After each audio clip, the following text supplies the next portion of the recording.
Obrigado, Silvestre. Bom dia, companheiros e companheiras. Eu queria cumprimentar e agradecer a presença de vocês aqui, que numa quinta-feira chuvosa, né, com um trânsito complicado em São Paulo, vocês estão aqui prestigiando essa divulgação do Diese. Então, agradecer a presença de vocês aqui no auditório da Escola de Ciência e Trabalho do Diese. E também cumprimentar os companheiros e companheiras que estão pela internet, no Brasil todo, acompanhando essa apresentação, e especialmente cumprimentar os nossos colegas supervisores que estão organizando o evento nos respectivos estados, né? Agradecendo aqui a presença de todos, dos sindicalistas, representantes de sindicatos e de federações, confederações e também de centrais, queria agradecer também a presença do senhor Luiz Henrique Miller, né, que é diretor executivo da Fundacentro, que está aqui representando o ministro do Trabalho. Muito obrigado pela presença. Bom, companheiros, eu tenho 8 slides aqui para apresentar a respeito da conjuntura econômica e com esse, quer dizer, é um resumo da conjuntura econômica, né, que é difícil apresentar a conjuntura econômica em 8 slides, mas é um resumo daquilo que interessa ao movimento sindical e que, a partir desses slides, a gente pode tirar conclusões a respeito de outras coisas, né? Esses slides eu vou apresentar. A gente vai falar sobre eles, evidentemente, e também, depois da apresentação, né, tanto aqui no auditório como as pessoas, os companheiros e companheiras que estão acompanhando em outros locais pela internet, podem, como o Silvestre adiantou, podem mandar perguntas, né, tem um ícone na telinha lá, que utilizando esse ícone, vocês podem mandar as questões e a gente vai tentar esclarecer e responder, né, se nós soubermos fazer isso. Mas vamos lá, espero que a gente saiba. Bom, o primeiro slide, ele diz respeito a uma coisa importante, né, é uma medida macroeconômica importante, que é o Produto Interno Bruto. O que é o Produto Interno Bruto? O Produto Interno Bruto é toda a riqueza que é produzida no país durante determinado período, né? E aqui a gente tem duas medidas, não exatamente da riqueza, mas do crescimento dessa riqueza. Temos aqui em termos anuais e temos também uma comparação trimestral, que ela ajuda a acompanhar mais detidamente, né, o que está acontecendo com o produto. E evidentemente que essa medida é importante porque ela mostra, quando mostra o crescimento, a velocidade de crescimento, o percentual do crescimento, mostra também a dinâmica dessa economia. Ou seja, uma economia cujo produto interno bruto cresce a taxas altas é uma economia que está gerando emprego, está produzindo, está melhorando, de certa forma, o padrão de vida das pessoas. Então, é essa relação que se faz entre o crescimento do produto, que é uma medida, como eu disse, macroeconômica, e o interesse que as pessoas têm de saber, de conhecer por que a razão de a gente investigar o crescimento do produto. É porque crescimento do produto quer dizer crescimento econômico, quer dizer, na maioria das vezes, desenvolvimento, quer dizer melhoria no padrão de vida. Então, quanto mais cresce o produto nacional, né, o produto interno bruto, aqui no caso, né, o PIB, espera-se que os salários estejam crescendo, a renda das pessoas estejam crescendo e as condições, o padrão de vida das pessoas estejam melhorando, né? Então, crescimentos de produto quer dizer melhoria de qualidade de vida e de padrão de vida. Então, a gente tem uma série aqui de 2008 até 2015 com uma projeção. E a gente vê que o crescimento do produto interno bruto brasileiro, ele é irregular, né? Ele não é uma série, né? As próprias barras mostram que não é uma série homogênea. Ele cresce 5 aqui em 2008, né? Esse aqui é um período da crise financeira mundial, né? 2008, 2009 e repercussões para frente, né? Então ele cresce em 2008, contrariando, né, o que está acontecendo no mundo. O Brasil cresce 2%, depois confirmando o que está acontecendo no mundo. A gente cai, em vez de crescer, decresce, né, reduz o crescimento em 0,2%, ou seja, em termos práticos, isso daqui praticamente é como se não crescesse, né, não tivesse alteração da riqueza do país. Depois, em 2010, ele cresce 7,6%. Né? Essa comparação é referente a 2009, então você tem um efeito estatístico aqui, mas a gente, se considerar 2009 e 2010, você tem um crescimento médio aí, vai de 3,5%, um pouco mais, né? Que, de certa forma, é confirmado esse crescimento médio desses 2 anos, né? Em 2011, que cresce 3,9%, depois 2012 cai, volta a crescer em 2013, 2014 foi um ano pouco melhor que 2009, mas em termos práticos, mesma coisa, ou seja, crescemos 0,1%. É como, né, como o crescimento, o PIB se tivesse estabilizado. Né? E o que é ruim, né, péssimo, é essa projeção, que talvez se confirme, né, não exatamente nesse número, mas um recuo do PIB, né, do crescimento do PIB em menos 2,1%. Isso é recessão. Né? Aqui a gente está num período ainda não recessivo, porque tem aí um crescimento positivo, mas já aponta aqui, né, para uma recessão, se confirmar esse decréscimo do PIB em 2001. Ou seja, e a gente percebe, a gente vai ver nos próximos slides, que isso aqui, se imediatamente não se reflete na renda e no emprego, né, ele vai, na medida que nós caminhamos, tanto o mercado de trabalho como a renda do trabalhador, os salários, etc., começam a sofrer por causa dessa queda no PIB e dessa estagnação. Então, aquilo que eu estava dizendo no início, queda, crescimento baixo do PIB ou queda no PIB, se não se reflete imediatamente, mas logo em seguida se reflete no padrão de vida da população. Aqui tem também um acompanhamento não anual, né, mas trimestre. Então, a gente está comparando aqui o segundo trimestre, por exemplo, de 2014 com o segundo trimestre de 2013. Então, a gente olha aqui, né, então, são acumulados de 12 anos, trimestre contra trimestre. Então, em 2014, houve um crescimento de 1,5%, no segundo trimestre, no terceiro trimestre, 0,7%, no quarto trimestre, 0,1%. Né? Em 2015, né, confirma, o que acaba confirmando essa previsão aqui de baixa, de crescimento negativo, e no o primeiro trimestre de 2015 contra o primeiro trimestre de 2014, você tem uma queda. Né? Ou seja, comparando um trimestre com outro, houve uma involução, ou seja, uma queda. Há uma projeção que não está aqui no gráfico, mas há uma projeção de que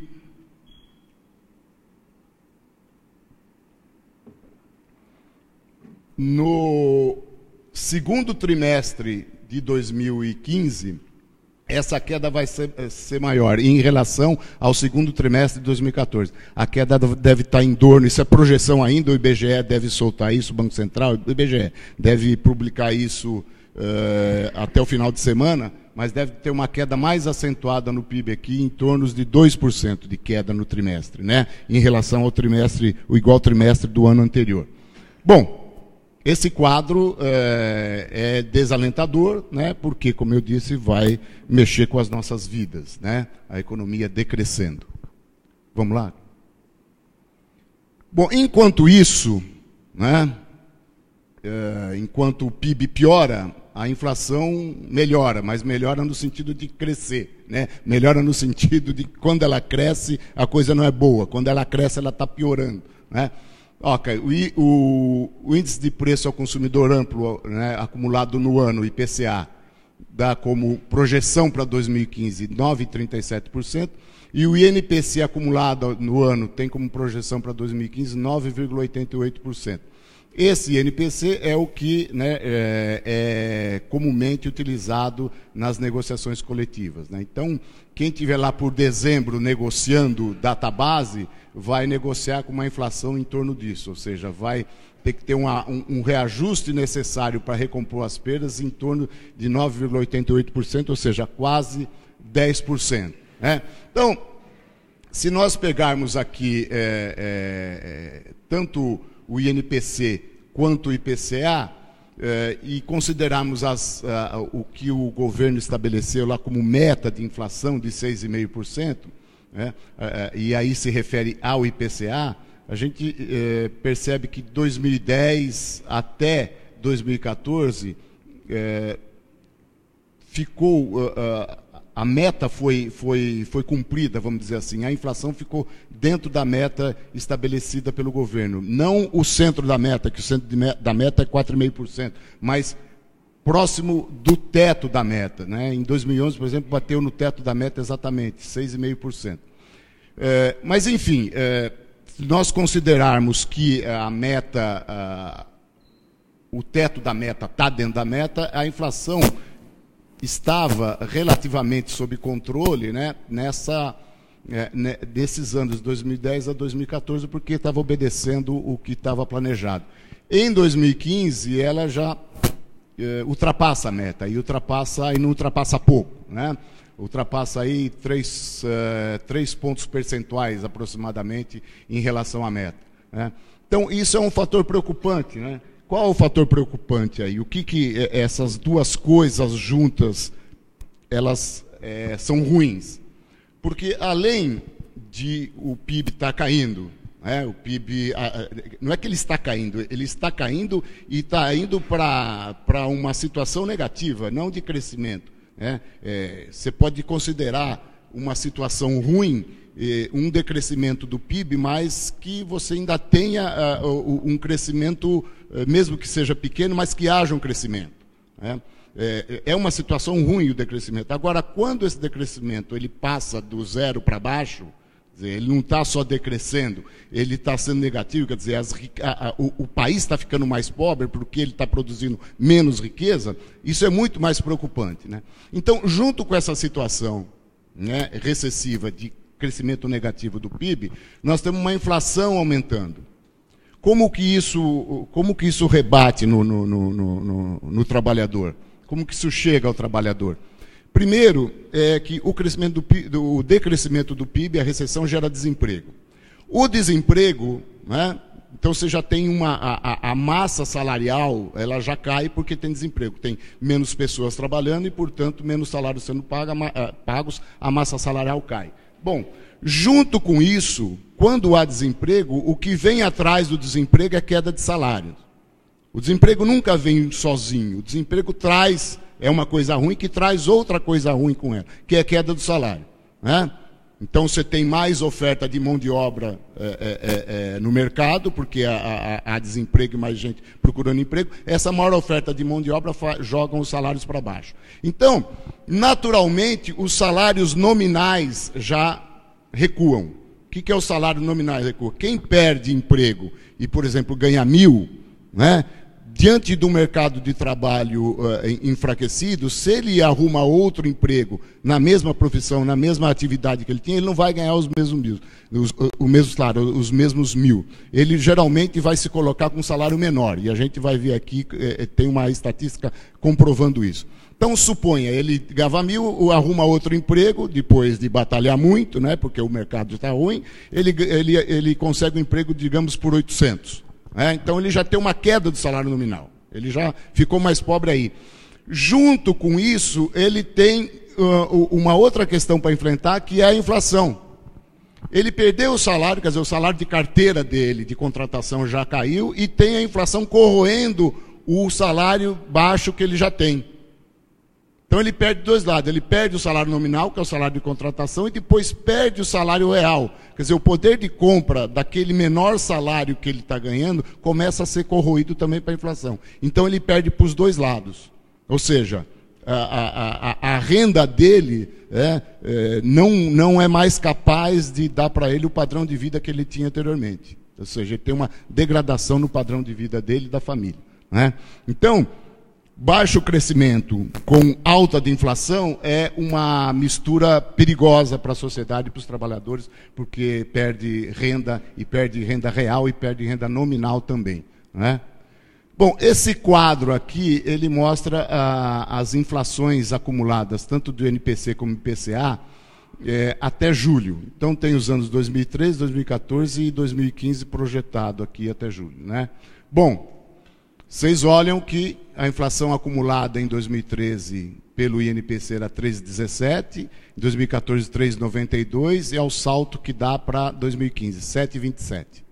Ou seja, a inflação de fato, e o mesmo se confirma com números muito parecidos, né, com o IPCA. Então, a inflação deu o salto aqui, né, e isso é, como eu estava dizendo, né, muito, muito ruim. Esse processo inflacionário tem que ser estancado, né, e as projeções são que, a partir de setembro, né, ele começa a diminuir, mas, enfim, ainda está carregando um aumento de inflação que começou, desde o início do ano, a inflação começou a aumentar, né? Vocês veem aqui, em 2015, né, as inflações mensais do INPC. Né? São inflações altas, né? Depois tem um movimento de queda dessa inflação, mas, enfim, isso vai ainda ser carregado para as datas bases até do próximo ano. Vamos lá? Bom, juros é outra questão importante na economia, né? Geralmente, os sindicatos e outras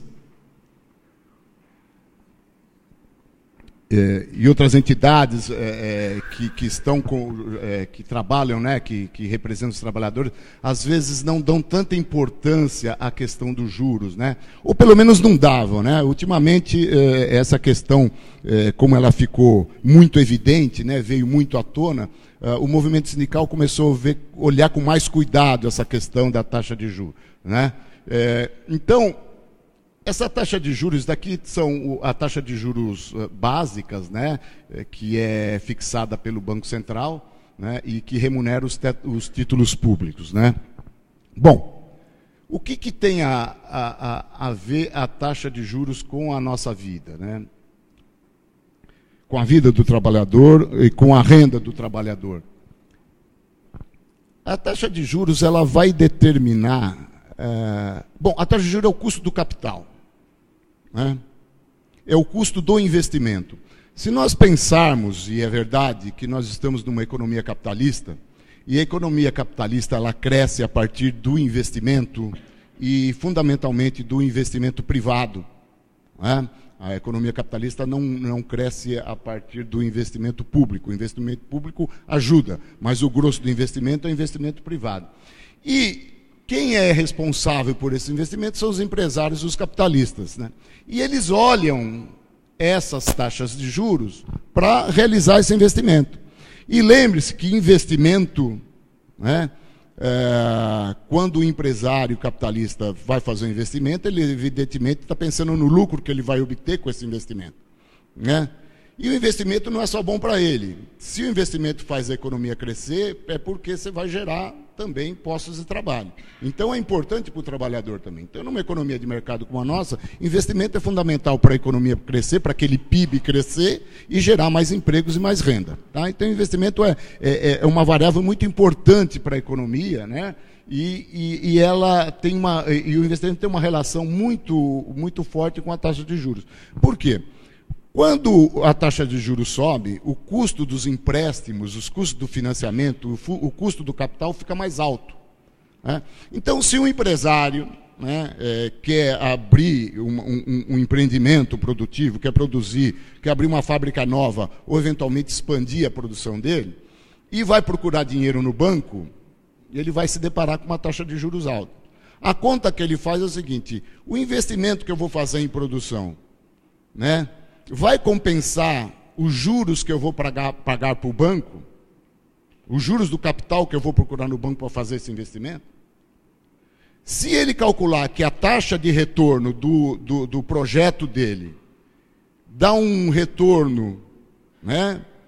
Dá um lucro para ele, uma margem de lucro, uma taxa de lucro menor que a taxa de juros, ele não vai fazer esse investimento. Ele vai deixar o dinheiro, não vai procurar esse empréstimo, e se ele tiver capital próprio, ele vai deixar o dinheiro no banco e não vai fazer, né? Não vai fazer o investimento em produção.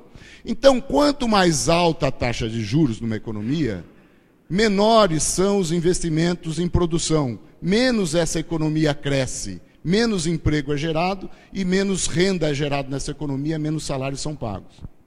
Então, elevação de taxa de juros quer dizer o quê? Desaquecimento econômico, queda dos investimentos, queda de emprego, queda de salário.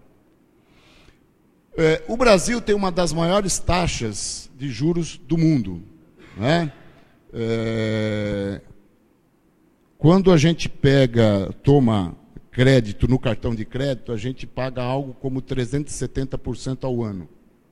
Isso não existe no mundo e nunca existiu. Isso é coisa brasileira, você pagar 370% de juros ao ano. Por isso é que aquela história, né, quem entra no cartão de crédito não consegue pagar, mais tarde ele vai ter que renegociar a dívida, porque é impossível que esse juro. E existe no país. Tá? Então, essas taxas de juros atrapalham o crescimento.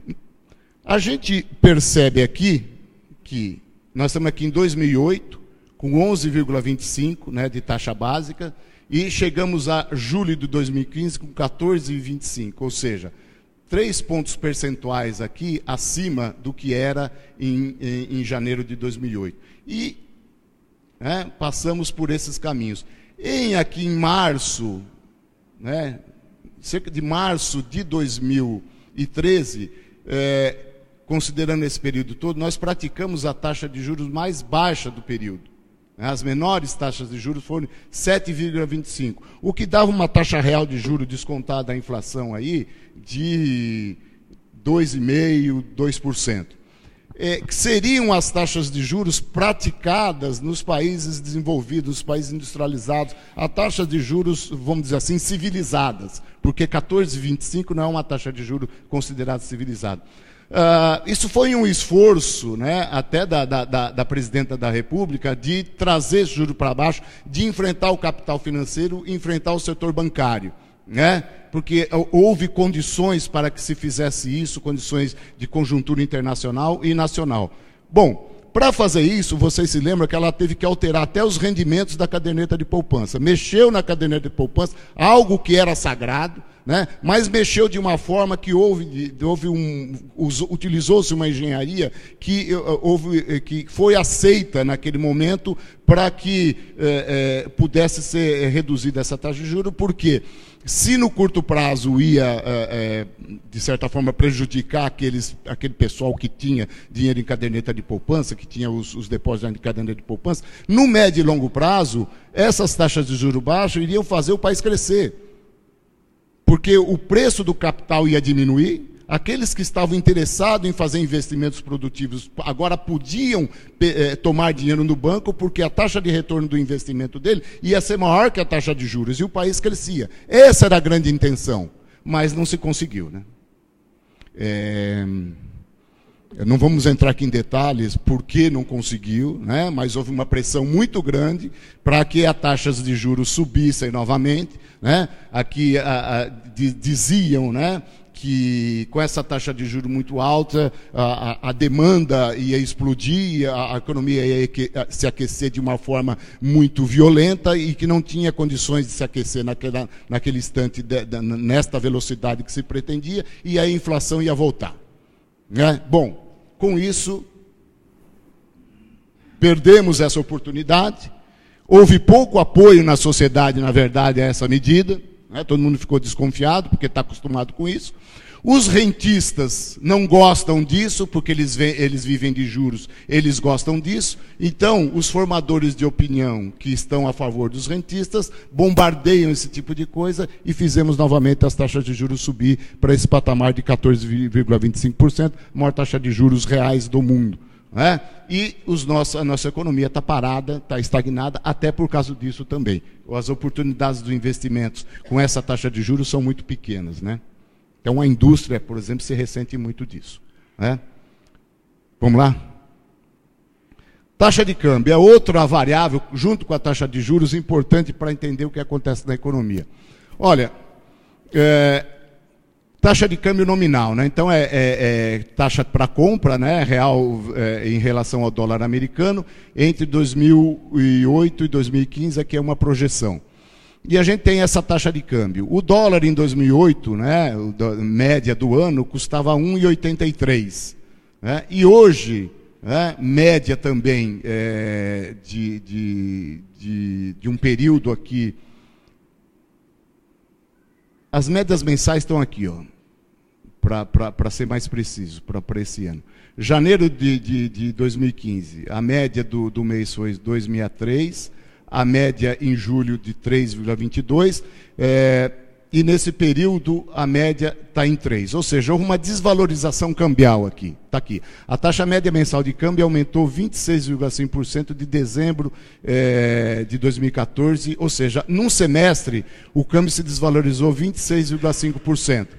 Se nós pensarmos, né, dos jornais de ontem estava estampado que a taxa de câmbio na quarta-feira estava em 3,60. Então a desvalorização está muito superior a 26%, está beirando 30%.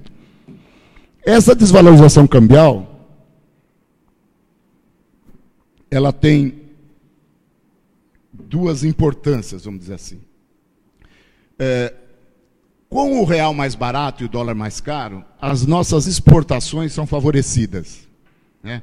Os produtos fabricados no Brasil, que são denominados em reais, eles ficam mais baratos, porque o dólar tem mais poder de compra aqui. Então, nossas exportações são favorecidas.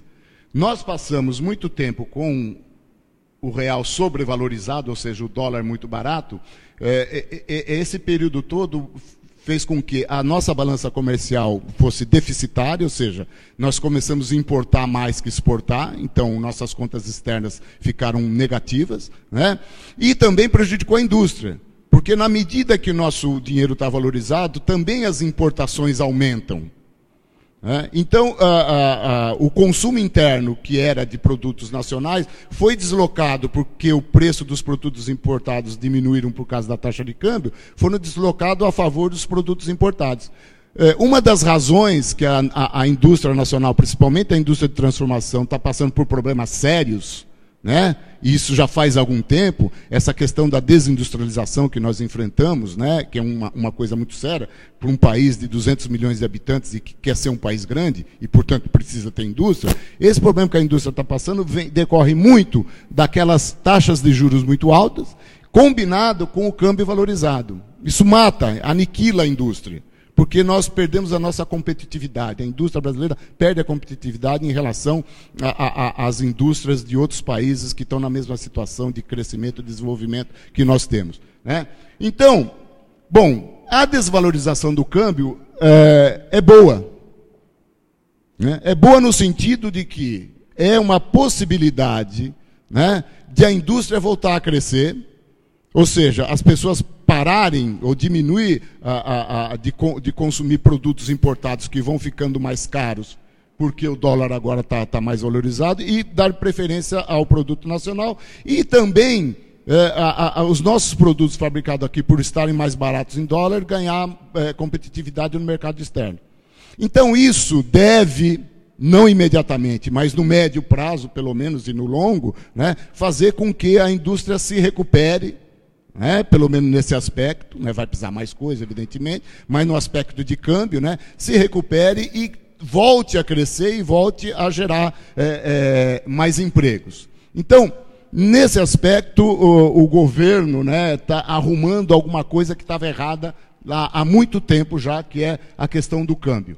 Agora, só o câmbio não basta. Além da desvalorização cambial, né, que está ocorrendo, teria que ter medidas na direção do quê? Da redução da taxa de juros. Essas duas coisas combinadas, sim, dariam um impulso maior para a indústria e para o emprego na indústria e para o crescimento dessa indústria, né? Por outro lado, então essa é a parte boa, né? Essa é a parte boa. Por outro lado, quando o câmbio se desvaloriza, tudo que nós importamos, inclusive matérias-primas, partes e componentes, etc., que é utilizada na indústria para produzir outros produtos, os produtos de consumo final, todas as matérias-primas então, que nós importamos também fica mais caro. Se as importações ficaram mais caras porque o dólar se valorizou, né, e o real se desvalorizou, se nós vamos parar ou diminuir nossas viagens para o exterior, para a Disneylandia, etc., porque agora as passagens estão mais caras, os hotéis estão mais caros, né, também o contrário é verdadeiro. Tudo que, né, a gente compra, né, da mesma forma, né, quer dizer, nós não vamos viajar porque está caro, aquilo que nós compramos do exterior também fica mais caro, inclusive as matérias-primas. Só que matérias-primas e componentes são custos para a indústria. E quando esses custos aumentam, o preço em dólar continua o mesmo, só que em reais ele aumentou, porque o real está valendo menos agora.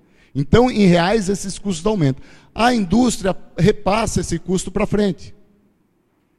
Então, a desvalorização cambial é uma forma de ajudar a indústria, mas também encarece a produção da indústria porque as matérias-primas ficam mais caras. Quando o custo da indústria aumentam por causa da desvalorização cambial e elas passam esse custo para frente, você tem a inflação. Isso mexe com os preços, a inflação sobe.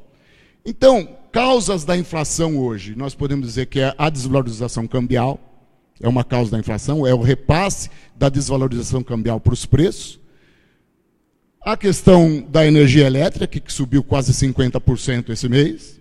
E os combustíveis também subiram e a água também subiu. Então, esses preços, que são os preços administrados, mais o câmbio, são o grosso, que é os grandes responsáveis pelo salto da inflação que a gente está tendo hoje. E evidentemente que quando essas coisas reais acontecem, que é o câmbio e os preços administrados, eles impactam o preço, eles geram expectativas negativas na economia, junto com as questões políticas e institucionais que a gente está atravessando, e essas expectativas fazem com que quem tem poder de se proteger contra a inflação vai se proteger. Então, quem pode subir preço sem perder mercado, mesmo que não tenha causas reais para subir esse preço, também sobe o preço, porque está com medo que vai acontecer lá na frente.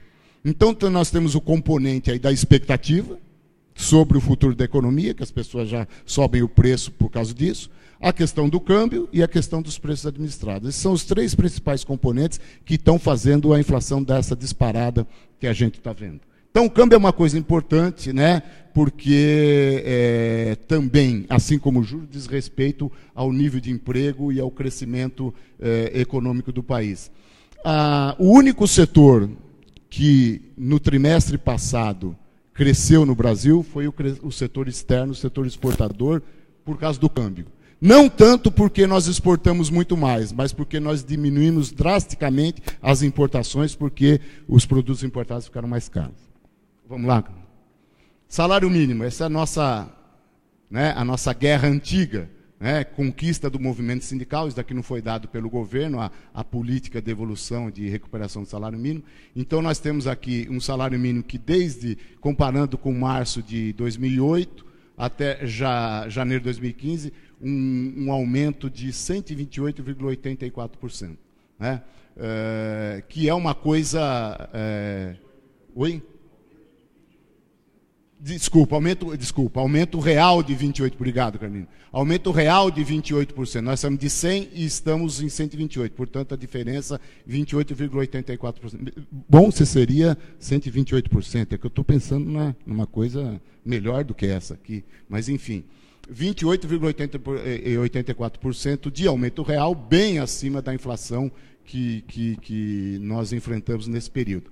Porém, a inflação, só para título de ilustração aqui, a inflação ela também corrói, né? Como eu disse lá anteriormente, ela corrói o salário real. Mesmo com o aumento do salário mínimo, o valor real dele tem caído, né, nesse período de inflação alta que nós estamos enfrentando desde o começo do ano. Nós fizemos uma medida aqui do valor da cesta básica e o salário mínimo. Olha, em janeiro de 2015, quando foi aumentado o salário mínimo, a partir de 1º de janeiro, foi para R$ 788, a cesta básica estava em R$ 322,41 e o salário mínimo conseguia adquirir 2,44 cestas básicas, quase 2 cestas básicas e meia. Em julho de 2015, o valor da cesta básica aumentou e o salário mínimo não compra mais 2,44 cesta básica, compra 2,3 cestas básicas. Ou seja, está claro aí que houve uma corrosão do poder de compra do salário. E aí a gente está medindo, né, o salário mínimo em relação à cesta básica, mas a gente pode extrapolar essa ideia aqui para todos os salários. Ou seja, o salário real está caindo. O salário mínimo nominal, né, aquele de carteira, continua o mesmo, mas o valor real dele caiu. Aqui dá cerca de uns 5%, coisa desse tipo. Eu até anotei aqui qual seria essa queda do salário mínimo. Está aqui. Ó. Houve uma queda, uma perda de poder de compra do salário mínimo de 5,73% entre janeiro e julho de 2015. Não é pouco, não. Tá? Ou seja, quem ganha o salário mínimo, que já é um trabalhador que passa muita necessidade, que o salário mínimo é vital para ele, a inflação vem e derruba o que ele tinha conseguido. Portanto, a inflação é ruim para todo mundo, inclusive, ou mais ainda para aqueles de classe de renda menor. Vamos lá? Podemos ir? Rendimento médio real dos assalariados no trabalho principal. Aqui tem um gráfico, né, que a gente pegou Porto Alegre no azul, Recife no vermelho e São Paulo no verde. Né? Então, a evolução do rendimento médio real dos assalariados no trabalho principal. Então, está aqui, janeiro de 2014 até maio de 2015. Olha, todos caíram. O salário médio real o rendimento médio real dos assalariados em 2014 era 100, quer dizer, o poder de compra dele era 100. Hoje ele está aqui em Recife, vale 94,51%, em São Paulo 94,41% e em Porto Alegre, foi onde caiu mais, 91,62%. Ou seja, houve uma queda do poder de compra do salário entre janeiro de 2014 e maio de 2015. Né? Isso evidentemente por causa da degradação do mercado de trabalho e da inflação. E aqui tem, para ilustrar também, né, de junho de 2014 a maio de 2015, Porto Alegre, Recife, São Paulo, a gente consegue ver também a queda do salário. Em junho, o salário médio era de 1.937 em Porto Alegre, né? Em março, 1.827. Então, essa queda aqui de 110, né, reais aproximadamente. De Recife era de 1.415, caiu para 1.377. São Paulo, que era 2.038, caiu para 1.945. Então, está aqui, né, essa queda do salário médio real, refletindo o que está escrito aqui, que está apresentado, ilustrado aqui no gráfico. Próximo. Taxa de desemprego, também em Porto Alegre, Recife e São Paulo. Né? A fonte disso daqui é a pesquisa DIESE, SEAD, né? Não é do IBGE, é pesquisa emprego-desemprego. Então, em todas as regiões metropolitanas, né? Está aqui Porto Alegre em azul, o desemprego aumentou. Em julho de 2014 era 5,7%, em junho de 2015 8,5%. Em Recife era 12,5% em junho de 2014, está em 13,5% agora em junho de 2015, aumentou um ponto percentual. Em São Paulo era de 11,4% em junho de 2014 e em junho de 2015 13,2%. Portanto, confirmo o que a gente está falando até agora, e até por decorrência do comportamento daquelas variáveis que eu estava dizendo, câmbio, juros, né, e a inflação também, né, que geram esse aumento, esse recrudescimento no quadro do emprego, ou seja, o aumento do desemprego. Né? Vamos lá? Bom, isso aqui aqui lá a gente estava falando de estoques, aqui é que está falando do fluxo, né? Que é a movimentação no mercado de trabalho. E a gente vê aqui, tá, também de janeiro de 2014 a julho de 2015.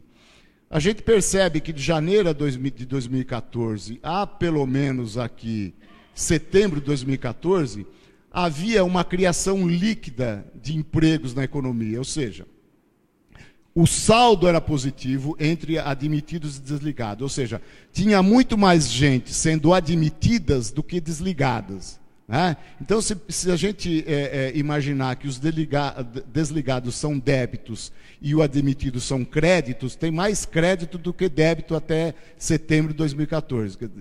Havia geração líquida de emprego, aumentava o emprego aqui, e, em consequência, diminuía o desemprego. Quando chega aqui em outubro, a gente tem um sinal amarelo, vamos dizer assim. Né?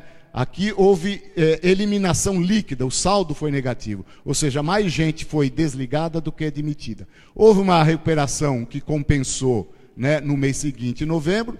Em dezembro, desabou. Né? Então, se a gente somar o que a gente conseguiu aqui com o que a gente perdeu em dezembro, a gente vai chegar nessa conclusão. Houve um saldo de menos 494 mil postos de trabalho entre janeiro e julho de 2015, pegando tudo isso aqui. Mas eu estava dizendo que isso daqui, essa queda aqui, compensa tudo que foi conseguido nesse semestre todo aqui. Né? Nesse semestre não, nesse ano todo. Então, dezembro de 2014 foi um mês péssimo, que houve um grande volume de pessoas desempregadas, né? Que perderam emprego.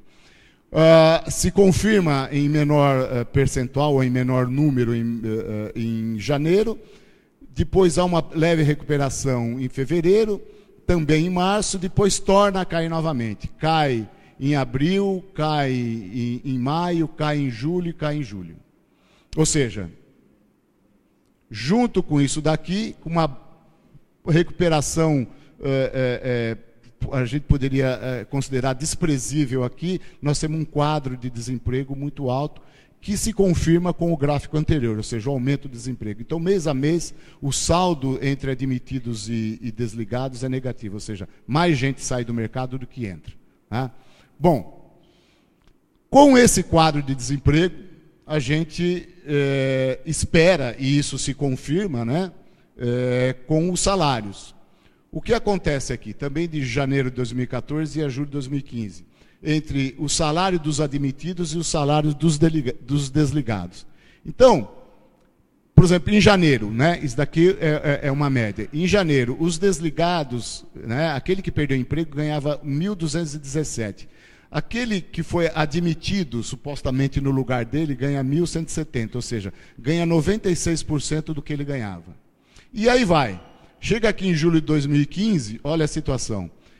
Quem foi desligado ganhava 1.444 e quem entrou no lugar dele, foi admitido, ganha 1.280, ou seja, ganha menos de 90%, ou seja, 89% do que ganhava aquele que estava empregado. Então, tem o quadro de desemprego, né? E como a gente estava dizendo, o desemprego carrega junto com ele outra coisa ruim, que é a queda dos salários, né? Que é um movimento normal da economia. Quando aumenta o emprego, os salários aumentam. A gente estava assistindo isso há tempos atrás, né? Recentemente o mercado de trabalho aquecido, os salários aumentando, os sindicatos obtendo aumento reais de salário, reposição de inflação, etc. E o salário médio estava aumentando. O salário médio dos trabalhadores está aumentando. Nós passamos, né, daquela boa fase para uma má fase agora, que é o mercado, a economia não está crescendo, o mercado de trabalho com problema e o emprego aumentando e os salários, por sua vez, também reduzindo. Vamos lá? Bom, a minha parte é essa. Isso daqui o Silvestre já havia apresentado para vocês, que é, né, os reajustes salariais. Eu termino aqui e estou à disposição, né, agradeço a atenção e estou à disposição aqui para esclarecer alguma coisa que não foi devidamente explicada na exposição. Obrigado a todos.